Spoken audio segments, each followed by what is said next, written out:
मूर्तिजापूर तालुक्यातील हिरपूर येथे दिनांक 30 मार्च 2026 रोजी संत जयाजी महाराजांची पारंपरिक यात्रा अत्यंत उत्साहात आणि भक्तिभावाच्या वातावरणात पार पडली। दिवसभर कडक उन्हाचा तडाखा असतानाही भाविकांचा उत्साह ओसंडून वाहत होता। गावासह पंचक्रोशीतील हजारो भाविकांनी यात्रेला मोठ्या संख्येने हजेरी लावली। या यात्रेची वैशिष्ट्यपूर्ण परंपरा म्हणजे बैलगाडा ओढण्याची प्रथा। नवस बोललेले भाविक 7 दिवस उपवास करून फक्त एक वेळ दूध घेऊन ही साधना पूर्ण करतात आणि यात्रेच्या दिवशी गाडा ओढतात। याला गाड पगार म्हणतात। यावेळी अनेक भाविकांनी श्रद्धेने गाड पगार ओढत आपली मनोकामना व्यक्त केली। डफड्याच्या गजरात आणि हर हर महादेवच्या जयघोषात संपूर्ण गाव दणानून गेलं होतं।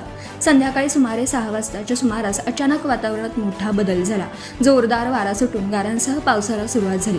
या अनपेक्षित पावसामुळे यात्रेकरू व दुकानदारांची एकच तारांबळ उडाली। अनेकांनी आपापल्या वस्तू सावरण्याची धावपळ केली तर काही भाविक आसरा शोधू लागले। दरम्यान 4 भक्तांचे गाडे ओढण्याचे बाकी होते। पावसामुळे आणि चिखलामुळे गाडे पूर्ण होतील की नाही अशी शंका सर्वांच्या मनात निर्माण झाली। मात्र भक्तांच्या अढळ श्रद्धेमुळे परिस्थितीनेही हार मानली। पावसात आणि चिखलातही या भक्तांनी गाडे ओढत आपला नवस पूर्ण केला। या प्रसंगाने उपस्थितांमध्ये भक्तिभाव आणखी दृढ झाला। कडक उन्हापासून ते अचानक आलेल्या पावसापर्यंत सर्व परिस्थितींवर मात करत जयाजी महाराजांची यात्रा यंदाही उत्साहात आणि निर्विघ्न पार पडली। श्रद्धा, परंपरा आणि एकोप्याचं अनोखं दर्शन या यात्रेत घडलं। यात्रा सुखरूप पार पडण्याकरिता ग्रामीण ठाणेदार श्रीधर गुट्टे, API चंदन वानखडे, बीट जमादार, खंडारे व हिरपूर सांजापूर ग्रामस्थांच्या सहकार्याने यात्रा पार पडली। सत्यशोधक न्यूज चॅनलसाठी मूर्तिजापूर तालुका प्रतिनिधी नागोराव तायडे।